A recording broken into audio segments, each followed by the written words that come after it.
ஒரு நிமிஷம்.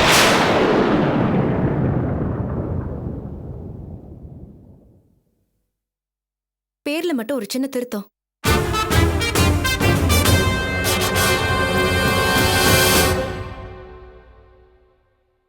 என் பேர்ல இடம் கரையும் பண்ண வேணாம்.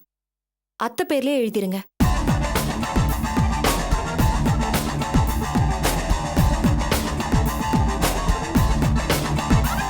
அர்ச்சனா, என்னம்மா சொல்ற?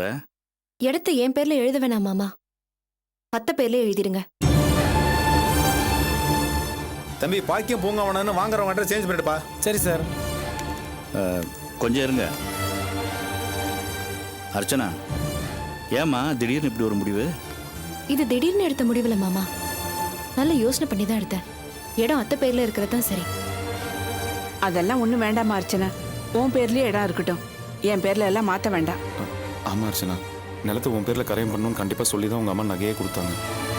இப்படி திடீர்னு வந்து நீ எங்கள் அம்மா பேரில் மாற்ற சொன்னால் அது தப்பாயிடும். நிலம் உன் பேர்லேயே இருக்கட்டும். முதல்ல இடம் வாங்கணும்னு அத்தை தானே ஆசைப்பட்டாங்க. அதனால அத்தை பேர்ல வாங்குறது தான் சரி.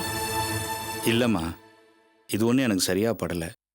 அதுவும் இல்லாமல் உங்கள் வீட்டு ஆளுங்க யாருமே இங்கே இல்லை. இந்த மாதிரி கடைசி நேரத்தில் இவ பேருக்கு மாற்றிட்டாங்கன்னு தெரிஞ்சா அவங்க எல்லாரும் ரொம்ப சங்கடப்படுவாங்க. இது பாரு அர்ச்சனா, ஏற்கனவே பல விஷயங்களுக்காக உங்கள் அம்மா எங்கள் குடும்பத்து மேலே கோவமாக இருக்காங்க. அது உனக்கே தெரியும். இப்போ திடீர்னு வந்து இந்த இடத்துல இப்படி ஒரு மாற்றம் ஏற்பட்டுச்சுன்னா அது உங்கள் அம்மாவில் சத்தியமாக தாங்கிக்கவே முடியாது. இதனால பிரச்சனைகள் தான் ஜாஸ்தியாகும். அதனால தயவுசெய்து நீ உன் முடிவு மாற்றிக்கோ. நிலம் உன் பேர்லேயே இருக்கட்டும் அர்ச்சனா. அதெல்லாம் ஒரு பிரச்சனையும் வராது. எப்ப அந்த நகையெல்லாம் போட்டு என்னை பூந்த வீட்டுக்கு அனுப்பி வச்சாங்களோ அப்பவே அந்த நகை எனக்கு சொந்தம். அதை கேட்கிற உரிமை உங்களுக்கு இல்ல. அதனால நான் சொல்றபடியே செய்யுங்க. அர்ச்சனா, அவசரப்படாதம்மா. கொஞ்சம் நிதானமாக யோசிச்சு பாரு. பின்னாடி ஏதாவது பிரச்சனை ஆகிட போகுது. நீங்க எல்லாரும் என்ன கட்டாயப்படுத்தி எழுதினா தானே தப்பு. நானே தானே அத்தை பேர்ல எழுத சொல்றேன். இதனால ஒரு பிரச்சனையும் வராது. ஏங்க, நீங்க அத்தை பேர்லயே பத்திரம் ரெடி பண்ணிடுங்க. சார், அந்த அம்மா சொல்ற மாதிரியே பண்ணிடலாமா?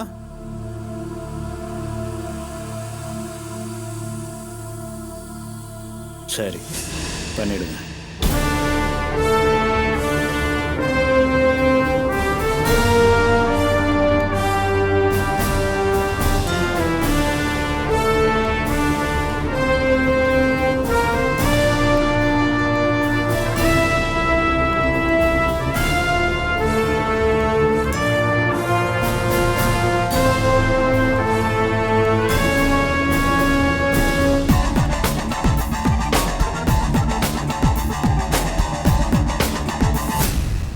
சார், நீங்க ஒரு சைன் போட்டுருங்க சார்.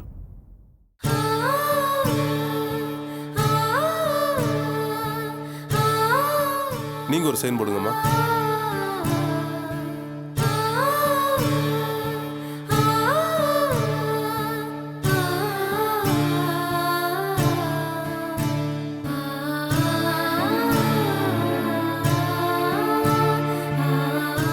நீங்களும் கையெழுத்து போட்டுருங்கம்மா.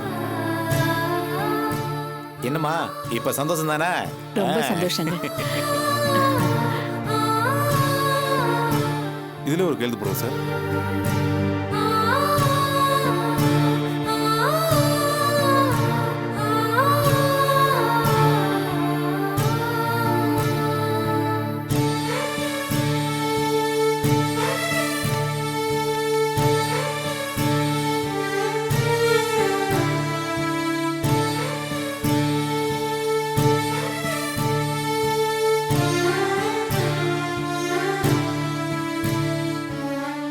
ஆண்டி ப்ளீஸ் ஆண்டி, அழாதீங்க ஆண்டி. செழியன் எங்கேயும் போயிருக்க மாட்டாரு. அப்பாவும் அங்கிளும் அவரை எப்படியாவது கண்டுபிடிச்சு கூட்டிட்டு வந்துருவாங்க. ஃபீல் பண்ணாதீங்க ஆண்டி.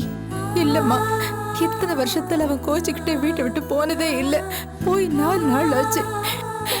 ஒரு ஃபோன் கூட பண்ணல. அது அம்மா மனசுக்கு கஷ்டமா இருக்கு. எனக்கு அவன் எங்க இருக்கான்னு தெரிஞ்சா கூட போதும்மா. ஆண்டி நீங்க அழாதீங்க ஆண்டி ப்ளீஸ். கண்டிப்பா கூட்டிட்டு வந்துருவாங்க.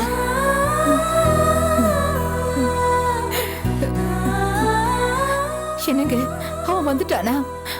அவனை சமாதானப்படுத்தி கூட்டிட்டு வந்துட்டீங்களா? எங்கங்க அவன்? வெளியில நிக்கிறானா? சரியா சரியா சரியா? என்னங்க என்னங்க எங்கங்க என் புள்ள? எங்க என் புள்ள சொல்லுங்க. மீனாட்சி, செழியை எங்கெங்க போவானோ எல்லா இடத்துலயும் நாங்க தேடி பார்த்துட்டோம். அவன் செல்போனுக்கு ட்ரை பண்ணோம், அதுவும் ஆஃப்ல இருக்கு. ஆனா எப்படியும் கிடைச்சிருவான். ஐயோ, என் பிள்ளைக்கு என்னாச்சுன்னு தெரியலையே. நீ எதுக்கும் கவலைப்படாதம்மா, அவனுக்கு ஒன்றும் ஆயிருக்காது. கோவத்துல செல்போன் ஆஃப் பண்ணி வச்சிருப்பான். எப்படியும் கண்டுபிடிச்சு கூட்டிட்டு வந்துடலாம். நான் அவசரப்படாதீங்கன்னு சொன்ன கேட்டீங்களா? தோளுக்கு மேல வளர்ந்த பையனை கை நீட்டி அடிச்சிட்டு வீட்டை விட்டு வெளியே போடான்னு சொன்னா அவனுக்கு ரோஷம் வராதா? உங்க கோவத்தால நம்ம பையனையே தொலைச்சிட்டோம். அவன் இந்த வீட்டுல இல்லாம நாம வாழ்ந்து என்னங்க பிரயோஜனம்? என்னங்க போலீஸ்ல கம்ப்ளைண்ட் கொடுங்க. என்னன்னு கம்ப்ளைண்ட் கொடுக்க சொல்ற? 5 வயசு பையனை அடிச்சுட்ட, ஸ்கூலுக்கு போனவன் என்ன திரும்பி வரலன்னா அவன் என்ன சின்ன குழந்தையா? இது வெளியே தெரிஞ்சா நம்ம குடும்ப கௌரவம் என்ன ஆகுறது? பாத்தீங்களா அண்ணா, புள்ள காணுங்கிற கவலையை விட கௌரவம் தான் முக்கியமா போச்சு இவருக்கு. அப்படியெல்லாம் சொல்லாதம்மா. அவனுக்கும் பிள்ளைய காணுங்கிற கவலை இருக்கு. அவன் மனசு சங்கடப்படுற மாதிரி பேசாதம்மா. இவ்வளவு பேசுறாள, இதுக்கெல்லாம் யார் காரணம்? சும்மா இருந்த என் பிள்ளைக்கு கல்யாணத்தை பண்ணி வைங்க, அதுக்கான வேலையை பாருங்கன்னு சொன்னவளே இவதான். அதனாலதான் இவ்வளவு பிரச்சனையும் நடந்தது. அத புரிஞ்சுக்காம ஏதோ நான் அடிச்சதுனால தான் அவன் வீட்டை விட்டு போயிட்டான்னு சொல்றாள. பெத்த பிள்ளைக்கு கல்யாணம் பண்ணி பார்க்கணுங்கிற ஆசை இருக்காதா? நீங்க கை நீட்டி அடிச்சதாங்க தப்பு. அப்போ அவன் பேசுறது மட்டும் நியாயமா? அவன் பேசுறதுல தப்பே இல்லையா? முதல்ல 2 பேரும் பேசுறதை நிறுத்துங்க. நீ பிள்ளைக்கு கல்யாணம் பண்ணி வைக்க ஆசைப்பட்டதும் தப்பு இல்ல, நீ அவனை கோவப்பட்டு அடிச்சதும் தப்பு இல்ல. செழியனை நீ கோவப்பட்டு அடிக்கிறதுக்கு காரணமே நான் தான். நான் அந்த இடத்துல அமைதியா இருந்திருக்கணும். நான் அதிகமா உரிமை எடுத்துட்டு பேசினதுதான் தப்பு. செழியன் வீட்டை விட்டு போறதுக்கு நான் தான் காரணம். டேய், அப்படிலாம் பேசாதடா. அவனை கண்டிக்க உனக்கு உரிமை கிடையாதா? ஏண்டா என்ன ஒருத்தன் ஏதாவது சொன்னான்னு வச்சுக்க, அவனை நீ கண்டிக்க மாட்டியா? அதே மாதிரி தான்டா இதுவும்.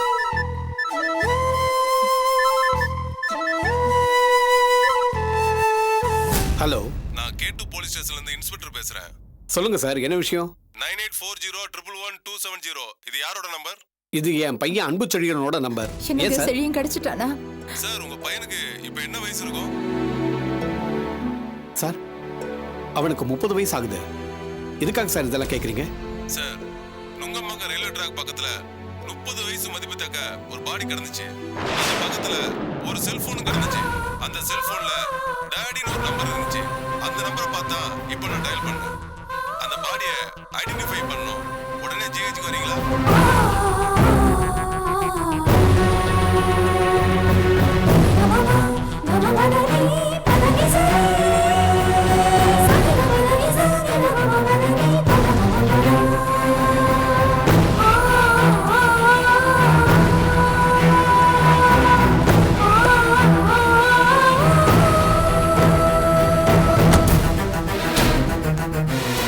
ஒன்னும் ஆயிருக்காது ஆண்டி. ஆண்டி தைரியமா இருங்க. நான் சொன்ன எல்லா விவரத்தையும் நோட் பண்ணிக்கோங்க. ஓகே இன்ஸ்பெக்டர், சொல்லுங்க. கொஞ்ச நேரத்துக்கு முன்னாடி அன்பு செழியனை கேட்டு ஃபோன் பண்ணிருந்தீங்களே, போன்ல பேசின நர்சுமே நீங்க தானா? ஆமா. சரி, உள்ள வாங்க பார்க்கலாம். ஆண்டி இல்ல ஆண்டி, அது செழியனா இருக்காது. கூடாது. நீங்க கவலைப்படாதீங்க.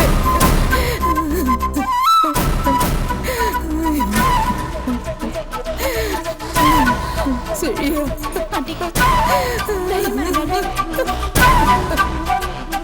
சார், இவங்களுக்கு அந்த பாடியை காட்டணும். வாங்க சார், வாங்க.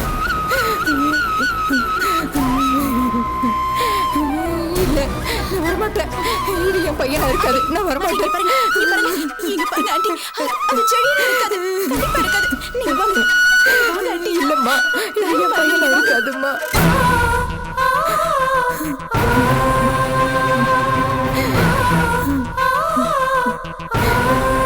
வாங்க சார்.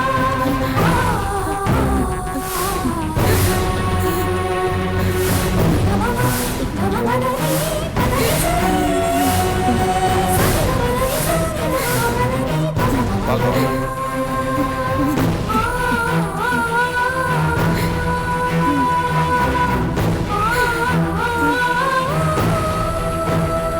சார், வாங்க சார்.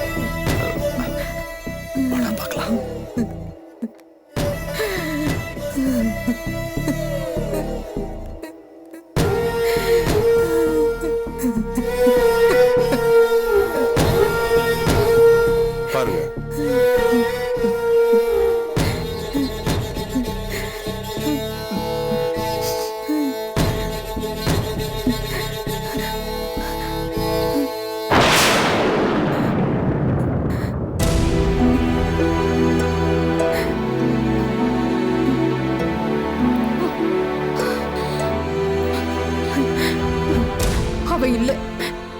பையன் இல்ல, என் பையன் இல்ல, என் பையன் இல்ல. நான் அப்பவே சொன்னேன்ல, இது என் பையனா இருக்காதுன்னு. இது என் பையன் இல்ல, இது என் பையன் இல்ல. இன்ஸ்பெக்டர், என் பையனை 4 நாளா காணும்.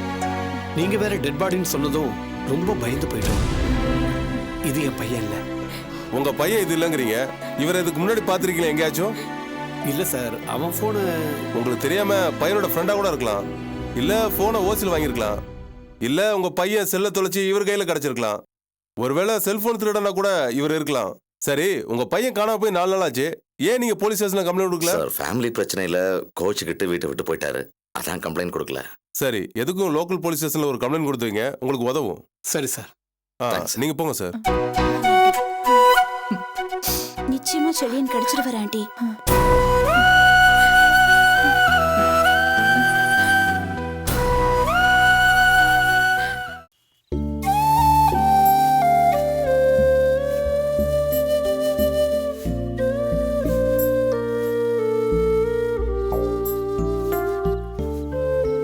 அர்ச்சனா,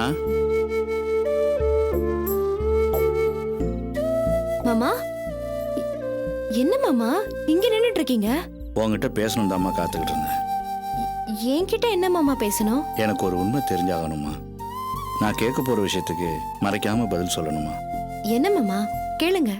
இல்ல, இந்த ரிஜிஸ்டர் ஆபீஸ்ல பத்திரம் பதிவு பண்ணும்போது கடைசி நேரத்துல உங்க அத்தை பேருக்கு மாத்தினியே, என்னம்மா காரணம்? என்ன மாமா இது? அதான் பத்திரம் பதிவு பண்ணும் போதே சொன்னனே, அதான் காரணம். அது மத்தவங்களுக்குமா. நீ சொன்ன காரணத்தை மத்தவங்க நம்பலாம், ஆனா நான் நம்ப மாட்டேன். அர்ச்சனா, உன்னை பத்தி எனக்கு நல்லா தெரியும், இந்த வீட்டில் இருக்கிறவங்கள பத்தி எனக்கு நல்லா தெரியும். என்னமோ நடந்திருக்கு, அதனாலதான் நீ கடைசி நேரத்துல உன் முடிவை மாத்திக்கிட்ட. அது என்னன்னு சொல்லுமா. அப்படிலாம் ஒண்ணும் இல்ல மாமா, அப்ப சொன்னதான் உண்மையான காரணம். அத்தை பேர்ல இடம் இருக்கிறது தான் சரி. நீ சொல்றதான் உண்மையான காரணம்னா இதை நீ எப்ப தெரியுமா சொல்லியிருக்கணும்? நிலம் வாங்கணும்னு நகையை கேட்டாங்க பத்தியா, அன்னைக்கு எங்க அம்மாவை கேட்டு சொல்றேன்னு சொன்னல, அந்த நிமிஷமே நீ இந்த முடிவை சொல்லியிருக்கணும். அப்படி இல்லைன்னா இடத்த உன் பேர்ல வாங்கணும்னு உங்க வீட்டுல சொன்னாங்கல்ல, அப்பவே என் பேர்ல வேணாம் எங்க மாமியார் பேர்ல வாங்க போறேன்னு நீ சொல்லியிருந்தா நான் நம்பியிருப்பேன். அப்ப கூட வேணாம், நீ நகையெல்லாம் வாங்கிட்டு வீட்டுக்கு வந்திருந்தப்ப சொல்லியிருந்தா கூட பரவாயில்ல. அப்பவும் சொல்லல. அட, எல்லாருமா தான் கிளம்பி ரெஜிஸ்டர் ஆஃபீஸுக்கு போனோமே, அப்ப சொல்லியிருந்தா கூட பரவாயில்ல. அதெல்லாம் விட்டுட்டு கடைசியில ரிஜிஸ்டர் பண்ண போகும்போது நீ மாத்துறேன்னு சொன்னா அதுக்கு ஏதாவது ஒரு பெரிய காரணம் இருக்கணும். சொல்லுமா. கடைசி நேரத்துல சொன்னாதான் நீ சொன்னது நடக்கும், அதை யாரும் மறுத்து பேச மாட்டாங்கன்னு நினைச்சு இந்த மாதிரி சொல்லியிருக்கேன். அந்த அளவுக்கு உனக்கு ஒரு நெருக்கடி ஏற்பட்டிருக்கு. அந்த நெருக்கடி யாரால ஏற்பட்டுச்சு, என்ன காரணம் சொல்லுமா. அர்ச்சனா, என்ன நடந்ததுன்னு என்கிட்ட சொல்ல மாட்டியாமா? சரி, பரவாயில்ல, சொல்ல வேணாம். நான் கட்டிட்டு வந்தது பெற்றது எல்லாமே தான். என்னை ஒரு குடிகாரன் பொறுப்பு இல்லாதவன் நினைச்சு என்கிட்ட எதுவுமே சொல்ல மாட்டாங்க. வீட்டுக்கு வந்த மருமக நீ அந்த மாதிரி இருக்க மாட்டேன்னு நினைச்சுதாம்மா உன்கிட்ட கேட்டேன். நீயும் என்ன அந்த மாதிரி நினைக்கிறதா இருந்தா நான் என்னம்மா பண்ண முடியும்? ஓகே, இந்த பொறுப்பு இல்லாதவன்ட்டு எதுவும் சொல்ல வேணாம், விடு. சரிம்மா, பரவாயில்ல, நான் பொறுப்பு இல்லாதவனாவே இருந்துட்டு போறேன்.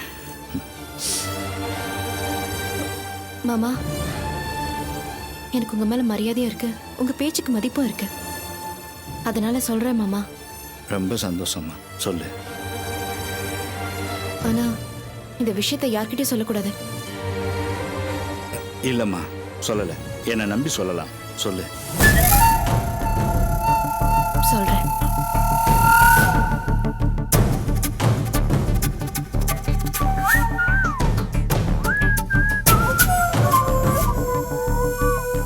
வாசு, அக்கா இல்லையா? அர்ச்சனா, என்ன வாசு விசில் அடிச்சுக்கிட்டு ஜாலியா இருக்க? இடம் வாங்க போற சந்தோஷமா? அட, நீங்க வேற சும்மா எரிச்சல கிளப்பிக்கிட்டு. ஏன் இடம் வாங்குறதுல உனக்கு சந்தோஷம் இல்லையா? என்னங்க, இடம் என்ன என் பேர்ல வாங்குறாங்களா இல்ல எங்க அம்மா பேர்ல வாங்குறாங்களா? அண்ணி பேர்ல தானே வாங்குறாங்க. யார் பேர்ல வாங்கினா என்ன? உங்க வீட்டுக்கு தானே சொத்து சேருது, அதுல உனக்கு சந்தோஷம் இல்லையா? எனக்கு எந்த சந்தோஷமும் கிடையாதுங்க. அவங்க நகை அவங்க பேர்ல இடம் வாங்குறாங்க, இதுல எனக்கு எந்த சந்தோஷமும் கிடையாது. ஆளை விடுங்க.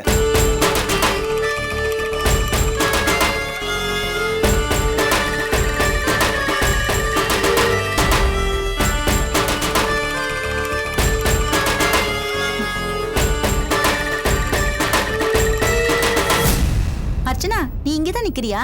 வாசு பேசுனதெல்லாம் கேட்டியா? நம்ம குடும்பத்துக்காக தான் இடம் வாங்குறோம்னு நினைக்காம எப்படி பேசிட்டு போறான் பாத்தியா? நீ எதுவும் மனசுல வச்சுக்காத.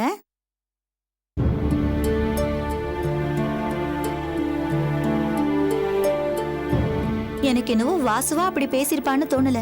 உங்க அத்தையோட மனசாட்சி தான் வாசு ரூபத்துல பேசுது. அத்தையோட மனசாட்சி பேசுச்சா? என்ன சொல்றீங்க? நான் ஒருத்தி வாய் தவறி உளறிட்டனா? அது ஒண்ணும் இல்ல அர்ச்சனா. நீ நல்ல மனசுக்காரி. நகையை வச்சு இந்த குடும்பத்துக்கு இடம் வாங்க சம்மதிச்சிட்ட. அதுக்காக உன் வீட்டுல சண்டை போட்டு 10 பவுன் நகையை வேற வாங்கிட்டு வந்துட்ட. ஆனா உன் நல்ல மனச உன் மாமியார் தான் புரிஞ்சுக்கலையே.